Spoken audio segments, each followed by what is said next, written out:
지난 시간에 다이어트 관련해서 영상을 올렸더니 짧은 시간 안에 가장 많은 조회수를 기록하게 되었습니다. 많은 분들께서 이 다이어트에 참 관심이 많으시고 또 특히나 저를 아시는 분들 같은 경우에는 제가 다이어트한 모습의 그 비포 애프터를 보시면서 굉장히 많이 그 동기부여도 용기를 얻었다면서 메시지도 굉장히 많이 주셨어요. 또 여러분들이 질문하셨던 내용들 중에서 어떻게 해서 그렇게 살을 뺄 수가 있었는지, 그리고 또 그렇게 살 빼는 게 쉽지가 않았을 텐데 그 동기는 무엇인지 여러 가지 많이 질문을 하시더라고요. 물론 지금도 제가 원하는 목표치까지 계속 달려나가야 되지만 현재까지 그래도 한 14kg에서 한 15kg 정도 감량에는 지금 현재 시점에서 제가 어떻게 그렇게 감량을 할 수 있었는지에 대해서 여러분들과 노하우를 좀 공유하고자 합니다.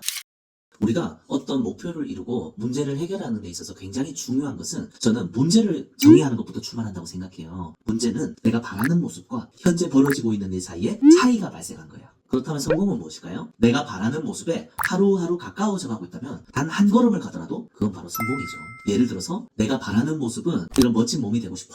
그런데 현재 벌어지고 있는 일은 배달 어플로 치킨 시켜 먹고 있어요. 그럼 어떻게 될까요? 이 차이가 계속해서 벌어질 겁니다. 그런데 내가 그 목표와 연결된 올바른 선택을 해서 식단을 관리하고 운동한다면은 하루하루 그 갭이, 그 차이가 줄어들겠죠. 그래서 첫 번째가 바로 문제가 무엇인지 파악하는 겁니다. 제가 바라는 건강한 모습이 있음에도 불구하고 현재 벌어지고 있는 일들을 외면하곤 했어요. 그래서 이 문제는 계속해서 커지고 있었던 것이죠. 그래서 지난 시간에 공개했던 것처럼 잡혀갈 숫자의 몸무게 112kg이 나갔습니다, 제가. 그런데 눈앞에 그 문제를 바라보면서 근본적인 원인을 제대로 진단하지 않고 막무가내로 막 했던 것 같아요. 이것이 바로 두 번째입니다. 근본적인 원인을 진단하라입니다. 다이어트 해보신 분들은 공감할 법한 생각인데, 나는 많이 먹지도 않는데 왜 이렇게 살이 안 빠질까? 나는 물만 먹어도 살이 찐다, 이런 분들 계시죠? 제가 딱 그랬습니다. 제가 하루에 한두 끼 먹었거든요. 그렇다고 폭식을 하는 것도 아니고, 일하다 보면은 제가 워커홀릭이다 보니까 집중하다 보면은 밥대를 놓치고 밥을 잘 안 먹어요. 그러다 보니까 밤늦게 뭘 먹게 되고 이럴 때가 많았거든요. 어쨌든 총 열량으로는 많이 먹지를 않으니까 저는 비전문가니까 몰랐죠. 그리고 또 저의 잘못된 해결책이 뭐였냐면, 원인 분석 없이 내가 직접 공부하지 않고 전문가에게 의존해버린 겁니다. 이게 뭐냐, 전문가한테 도움 받아야 되는 거 아니야? 네, 맞습니다. 그런데 저의 건강에 대해서 올바른 진단 없이 바로 PT부터 등록했던 거예요. 우리가 다이어트를 결심한 알고리즘을 보자고요. 일단 결단합니다. 결심하고 도전합니다. 노력이 성과로 연결되질 않습니다. 그럼 어떻게 될까요? 의욕이 저하되고 의욕이 상실됩니다. 그럼 어떻게 됩니까? 노력한 만큼 결과가 안 생기니까 사람이 의욕이 떨어지니까 자존감이 떨어져요. 자존감이 떨어지면 어떻게 될까요? 안 하게 됩니다. 안 하게 되면 어떻게 될까요? 안 하면은 당연히 아무것도 안 했기 때문에 아무 일도 안 일어나는 게 아니라 이미 망가진 건강은 더 망가지게 돼요. 이렇게 악순환의 고리에 들어가게 되는 거예요.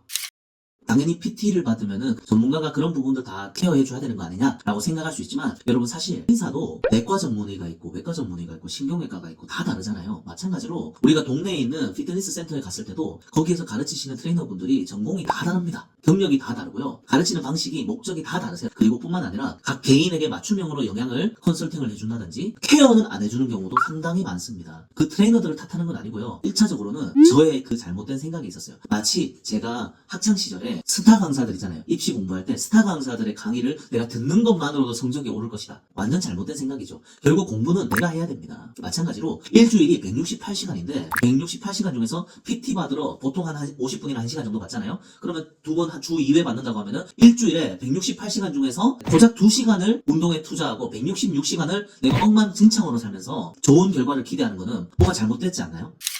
근데 제가 이 당연한 거를 그 순간에 잘 모르더라고요. 인식을 잘 못하고 있더라고요. 그래서 제가 그 근본적인 원인을 한번 찾아봐서 적어봤습니다. 그랬더니 무려 10가지나 나오더라고요. 네, 첫 번째는 의자 중독입니다. 여러분, 우리가 의자에 굉장히 오랫동안 앉아있잖아요. 그런데 우리가 선사시대부터 생각해보면요, 우리 인류가 이렇게 의자에 오랫동안 앉아있었던 역사가 별로 얼마 안 됩니다. 네, 그런데 급격하게 우리는 의자에 앉아있는 시간이 늘어버렸잖아요. 저는 고객들하고 온라인으로 코칭도 하고 때로는 또 집필도 하고 콘텐츠도 제작하고 거의 대부분 제가 하는 업무들이 의자에 앉아서 온라인상에서 진행하고 있었어요. 그러다 보니까 저도 모르는 사이 제가 의자 중독이더라고요. 그런데 제가 또 건강에 관련된 책들을 보면 볼수록 또 의사분들이 칼럼을 올리시는 신문을 또 볼 때마다 의자 중독이 비만과 사망률에도, 그리고 당뇨에도 굉장히 밀접하게 연관이 되어 있다는 걸 알게 됐어요. 그리고 두 번째가 불규칙한 수면 패턴이었습니다. 제가 어떤 때는 굉장히 늦게 자고 어떨 때는 일찍 자고, 그래서 저희 수강생들이 저한테 새벽에 언제든지 제가 메시지를 보내면 답을 하니까 도대체 언제 주무세요라는 말을 정말 많이 했어요. 그러니까 그렇게 수면 패턴이 굉장히 불규칙했던 거예요. 그리고 세 번째가 저는 굉장히 적게 잤습니다. 숙면 취하면 괜찮지 않을까라는 생각에 짧고 굵게 자니까 한 3시간 정도 잤습니다. 숙면을 취할 때도 있었지만 제가 꿈을 굉장히 자주 꿨고 벽에 기댄 채로 양반다리 하고 있잖아. 기대째로 앉아서 자고 있는 거죠. 제가.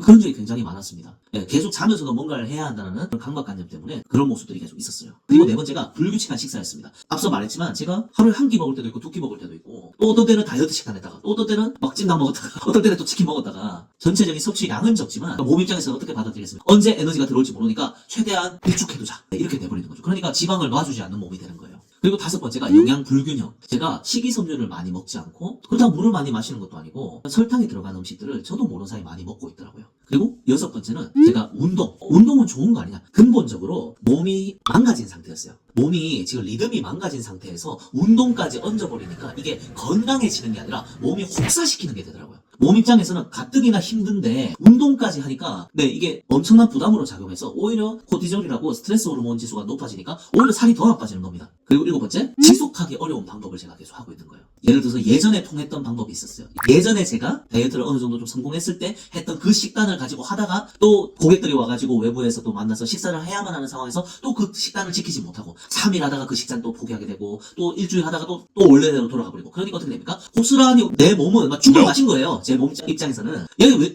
계속 일어나? 몸 입장에서 그렇게 생각 안 하겠습니까? 그리고 여덟 번째가 남에게 의존한 거예요. 남에게 내 건강을 내버리지 않은 겁니다. 아 이게 무슨 말이냐? 앞서 말했지만 제가 공부하지 않고 전문가에게 있잖아요. 저 사람이 알아서 책임져 주겠지라는 생각으로 의존해버린 거예요. 전문가를 활용해야지 의존하면은 망합니다. 물론 친절하게 하나부터 10까지 알려주시는 분들도 있을 수 있겠지만 그런 분은 그렇게 많지 않습니다. 그런 기버들이 많으면 좋겠지만 기버들은 퍼센트 자체가 적습니다 사실. 그래서 내가 필요한 부분에 대해서 활용해야지 의존해버리면은 안 된다는 거예요. 그리고 아홉 번째가 제가 계속 미루고 있었습니다. 시간 매트릭스라고 하는 게 있어요. 중요도와 긴급도에 따라서 4분면으로 나누는 건데 대부분 중요하고 긴급한 일에 집중하게 되죠. 그런데 우리 인생에서 시간을 정말 지혜롭고 현명하게 활용하기 위해서는 중요하지만 긴급하지 않은 일들을 잘 할 수 있어야 돼요. 그리고 꾸준히 할 수 있어야 됩니다. 그것이 대표적으로 건강관리잖아요. 건강관리 긴급하진 않습니다. 중요합니다. 그런데 어떻게 되죠? 중요한데 긴급하지 않은 건강관리를 자꾸 뒤로 미루다 어떤 일이 벌어질까요? 중요하고 긴급한 일이 되어서 찾아옵니다. 그때는 이미 늦었거나 많은 노력을 내서 극복하고 회복해야만 하게 돼요. 그리고 열 번째가 합리화였습니다. 이 합리화의 괴물이 저를 자꾸 속이더라고요. 이를테면 남자는 외모가 조금 부족해도 능력으로 커버할 수 있어. 이러면서 더 막 열심히 일하는 데 투자한 거예요. 그러니까 외모 투자할 시간에. 그러다 보니까 오히려 건강이 안 좋아지는 거죠.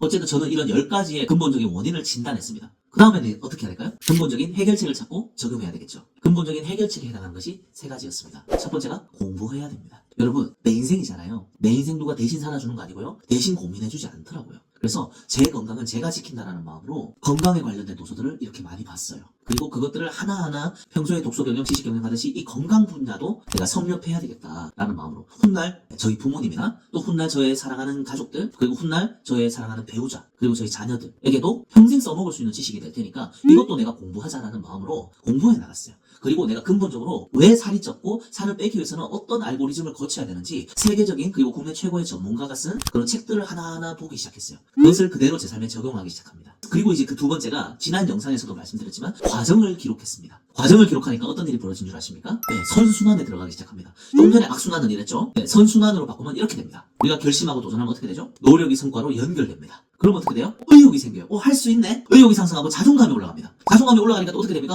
더 하게 됩니다. 더 잘하고 싶어지거든요, 사람은. 더 하게 됩니다, 그 일을. 그럼 어떻게 될까요? 좋은 결과가 나옵니다. 좋은 결과가 나오면은 또 더 잘하고 싶어져요, 사람이. 이렇게 선순환의 고리로 들어가기 시작해요. 그리고 이게 정말 중요한 게 이 세 번째인데 바로 그 기록을요. 악순환에서 선순환으로 변화시켜 나가는 비포 애프터로 변화하고 내가 원하는 애프터를 향해서 나아가는 과정을 기록하고 공유하는 거예요. 이것을 제가 지난 영상처럼 저의 변화를 공유하니까 굉장히 많은 분들이 다이어트를 결심하게 되고요. 또 저에게 방법을 물어보시고 또 놀라운 일은 피트니스 센터 여러 개 운영하시는 그 기업에서 연락이 와서 트레이너들을 교육하게 됐어요. 저는 또 소비자이기도 하잖아요. 그러니까 이런 프로세스를 만들고 나니까 교육하는 데 쓰이더라고요. 또 고가의 다이어트 간식을 선물 받았습니다. 다이어트 관련 에세이 책을 출간했으면 좋겠다고 출판사로부터 출간 제안도 받았어요. 야, 이게 무슨 일이에요, 여러분. 여러분 제가 만약에 이 다이어트 과정을 기록으로 남기지 않고 사람들에게 공유하지 않았더라면 설령 성공했다고 하더라도 제 개인의 추억으로 끝납니다. 그런데 이것을 기록으로 남기고 과정을 공유하고 하니까 어떤 일이 벌어져요? 기회가 찾아와요. 그러니까 저는 어떻게 됩니까? 더 열심히 하고 싶어요. 더 잘하고 싶어지죠. 바로 이겁니다, 여러분. 제가 다이어트 비결에 대해서 이야기한 것 같지만 이 영상에서 여러분들에게 전하고 싶은 것은 바로 이거예요. 우리가 변화를 만들기 위해서 우리가 원하는 목표를 이루기 위해서 그것을 해결하기 위해서는 문제를 명확하게 파악해야 돼요. 그리고 근본적인 원인을 진단해야 돼요. 그리고 근본 근본적인 해결책을 찾고 적용해야 됩니다. 이 세 가지가 이루어져야 돼요. 그리고 그 근본적인 해결책은 어떤 분야든지 첫 번째가 공부해야 됩니다. 두 번째, 과정을 기록해야 돼요. 여러분들이 비포의 상태에서 애프터의 상태로 변화하고 성장하는 그 여정들을 남겨야 됩니다. 거기서 여러분들이 깨달은 통찰과 경험과 에피소드들을 기록해야 돼요. 그리고 세 번째, 그 기록한 것을 여러분들의 인사이트와 경험과 스토리를요, 사람들이 볼 수 있도록, 사람들이 소비할 수 있도록 콘텐츠 형태로 공유하는 거예요. 제가 이렇게 다이어트 과정들을 하나하나 기록해놓은 것을 만드니까 똑같은 고민을 하고 있는 사람들, 당뇨 전 단계에 있는 분들, 그리고 다이어트 여러 가지 방법들을 실패하셨던 분들, 혹은 그러한 고객들을 도와야 하는 피트니스 센터와 그런 대표님들, 그리고 책을 출판하고 싶어하는 출판사, 다양한 사람들에게 기여하면서 또 제 입장에서도 그분들과 협업하고 도울 수 있는 기회가 생기잖아요. 그들을 도우면서 그들과 협업하면서 저에게도 많은 기회들이 생기기 마련이고요. 그러니 여러분, 공부하셔야 됩니다. 기록하셔야 됩니다. 그리고 공유하셔야 됩니다. 그래서 제가 약 15kg가량 감량하면서 터득하게 된 노하우와 그 기록들, 그리고 액션 플랜과 체크리스트를 오늘 이 영상 끝까지 보시고 밑에 댓글 남겨주신 분들에게 무료로 나누려고 합니다. 고정 댓글 잘 확인하시고 남겨주시면 감사하겠습니다. 오늘의 영상이 도움이 되셨나요? 다음 영상에서는 다이어트라는 주제를 가지고 제가 또 지식 경영 전문가로서 어떻게 이것을 삶의 변화로 이끌어가는지, 단순히 이거 먹었다, 이거 운동했다, 이걸 다루는 것을 넘어서서 어떻게 삶을 변화시켜 나가는지를, 그 과정을 여러분들에게 좀 보여드리고 공유해드리려고 합니다. 오늘의 영상이 도움이 되셨다면 구독과 좋아요, 알림 설정 부탁드립니다. 또 좋은 영상으로 찾아뵙도록 하겠습니다. 감사합니다.